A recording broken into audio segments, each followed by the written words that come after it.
Le Barça en alerte avec la blessure de Lamine, peur des chevilles.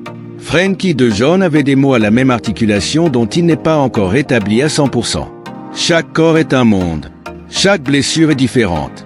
Mais la vérité est qu'au Barça, ils entendent les mots blessure à la cheville et ils commencent à trembler. C'est cette zone qui empêche Frenkie de Jong d'offrir sa meilleure version depuis plus d'1 an. Il enchaîne différents maux dans la même articulation. Et c'est aussi la partie dont Lamine Yamal a souffert. C'est pourquoi ils iront avec des pieds de plomb. Ils sont prévenus. Le rapport médical offert lundi dernier par le Barça sur l'international espagnol indique que, lors du match contre le Ghana, il a subi un traumatisme à la cheville droite, plus précisément qu'il a une blessure de grade 1 au ligament intertibiofibulaire antérieur, et l'entité a estimé entre 3 et 4 semaines le temps qu'il devrait être absent. Ce n'est pas la première fois cette saison que Lamine doit s'arrêter en raison de dommages à cette articulation. En novembre, il a subi une blessure de grade 1 à la syndesmose dans cette zone. Il a raté 3 matchs. Et le jour du match précédent, après l'entrée en jeu de Neyou, à la 16e minute, bien qu'il n'ait été remplacé qu'à la 75e, il a rechuté. Il pleuvait sur le mouillé dans son cas, ce qui n'est pas sans rappeler celui d'un autre professionnel, Frenkie de Jong. L'international néerlandais a enchaîné différentes blessures à la cheville au cours de l'année écoulée, y compris sa cheville droite, qui l'ont empêché d'offrir sa meilleure version, même aujourd'hui, car elles l'ont affecté sportivement et émotionnellement. De septembre à novembre 2023, De Jong a manqué 14 matchs entre le Barça et l'équipe nationale en raison d'une syndesmose tibiofibulaire distale. Entre mars et avril de cette année, il en a manqué 6 et à la fin du même mois, 15 jours après son retour, il a rechuté au Santiago Bernabéu. Il a subi une entorse à la cheville droite. Il n'a pas rejoué jusqu'en octobre dernier, et même aujourd'hui, il n'a pas été le milieu de terrain décisif qui s'est démarqué et a brillé les saisons précédentes. Ainsi, Barcelone est en alerte avec la cheville de Lamine. Non seulement parce qu'il a rechuté de la même zone, mais aussi parce qu'ils ont la mauvaise expérience de Frenkie de Jong. Flick et le Barça ont toujours été prudents dans les récupérations et les retours de joueurs, mais maintenant, avec plus de raison. Peu importe que l'ailier de 17 ans soit le joueur le plus déséquilibré de l'effectif, rien qu'en Liga, il a 5 buts et 9 passes décisives et est en tête du classement des dribbles avec 51. Ils ne prendront pas de risques. Casado, nous avons vu ce que nous devons améliorer et nous savons ce que nous devons faire pour gagner. Le milieu de terrain est confiant de changer la série à domicile contre l'Atlético Madrid. Marc Casado était lors d'un événement publicitaire jeudi au cours duquel il a parlé du match de samedi prochain contre l'Atlético de Madrid, dans lequel il joue pour le leadership. Un match qui revient au Blaugrana après 2 défaites lors des 2 derniers matchs qu'ils ont disputés à Montjuïc contre Las Palmas et le Ghana. Nous voulons changer la dynamique négative que nous avons chez nous. Nous avons vu ce que nous devons améliorer et nous savons ce que nous devons faire pour gagner. Nous savons que l'Atlético est une équipe qui joue avec beaucoup d'intensité et au moins nous devons l'égaler, a déclaré le joueur de l'Académie du Barça.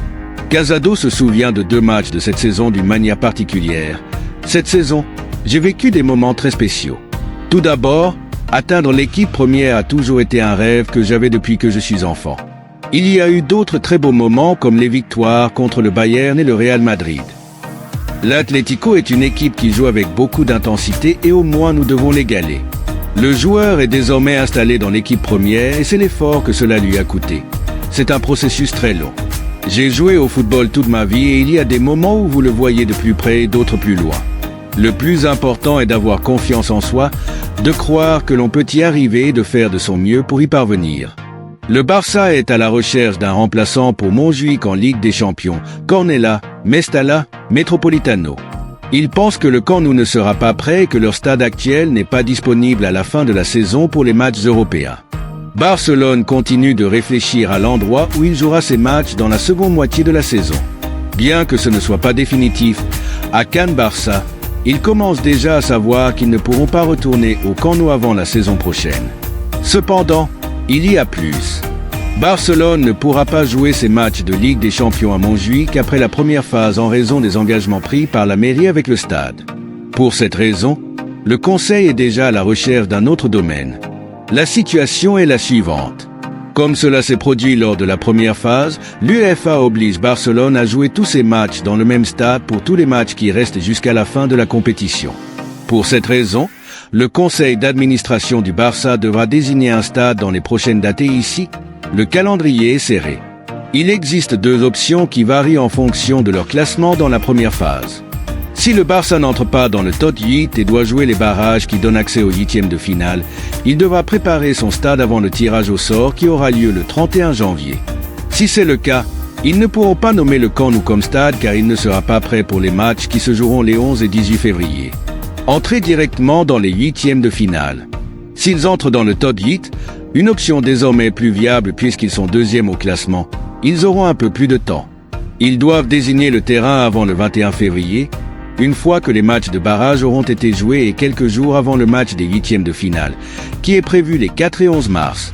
Avant le 21 février, il est très difficile de garantir que le Camp Nou est prêt. L'occupation de Montjuïc. Par conséquent, si le Camp Nou est exclu, l'option de Montjuïc demeure. Cependant, un deuxième problème se pose ici. Le stade olympique ne pourra pas être utilisé dans les derniers mois de la compétition, car la mairie s'est engagée à ce que les entreprises lui accueillent diverses activités. Par conséquent, et devant jouer tous les matchs dans le même stade, le conseil d'administration de Barcelone est déjà à la recherche d'un nouveau stade pour jouer. L'option Corne est là. La première recherche a eu lieu en Catalogne, mais les options sont minimes. Gérone, Lleida ou Tarragone ont des stades très petits. Une option viable serait le stade de l'Espanyol qui répond à toutes les exigences de l'UEFA et a une capacité de 40 000 personnes. Cependant, ici, la réticence interne est très grande. Au sein du club, il y a ceux qui s'engagent à aller à Cornellà, mais il y a aussi des voix qui ne veulent rien savoir sur le fait de jouer à l'Espanyol. Les prochaines options que le club envisage sont d'aller jouer à Valence ou à Madrid.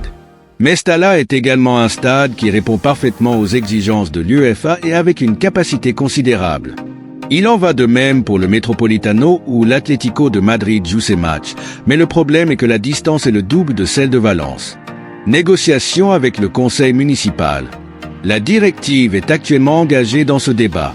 Tout d'abord, il doit voir comment se déroulent les travaux du stade, puis voir le moment de prendre la décision de jouer en fonction du classement de l'équipe et, enfin, voir quel stade est l'alternative s'ils ne peuvent pas jouer les qualifications de la Ligue des Champions à Barcelone. La possibilité de parvenir à un accord avec la mairie pour prolonger la date limite pour jouer à Montjuïc est minime. Marc Casado, quand je l'ai vu, j'ai chié sur Flick. Il y a aussi des moments de tension avec nous. Parfois l'entraîneur s'est fâché. Marc Casado, la grande révélation du FC Barcelone cette saison, a parlé de la première impression que l'entraîneur allemand Hansi Flick lui a faite après l'avoir vu dans une vidéo se mettre en colère lorsqu'il était entraîneur de l'Allemagne. Quand je l'ai vu, j'ai chié sur Flick, a reconnu Marc Casado lors d'une présentation de son accord avec Under Armour.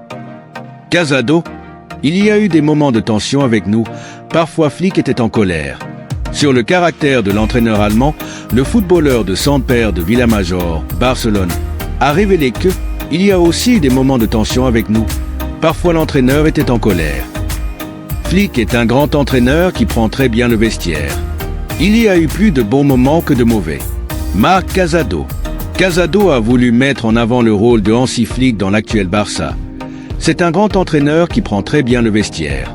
Il y a eu plus de bons moments que de mauvais. Marc Casado. J'ai l'âme d'un leader et j'espère pouvoir aider le Barça pendant de nombreuses années. Le milieu de terrain de 21 ans, qui a disputé 21 matchs cette saison, 5 passes décisives, toutes compétitions confondues avec le Barcelone de Flick, a déclaré « J'ai l'âme d'un leader et j'espère pouvoir aider le Barça pendant de nombreuses années. » C'est incroyable d'être comparé au meilleur milieu de terrain de l'histoire. C'est incroyable d'être comparé au meilleur milieu de terrain de l'histoire. Il y a 4 ans, je les regardais à la télé et je n'imaginais pas qu'un jour ils me comparaient à eux, a-t-il déclaré. Sur son adaptation à l'équipe première, il a expliqué que c'est un processus très long. J'ai joué au football toute ma vie et il y a des moments où vous le voyez de plus près et d'autres plus loin.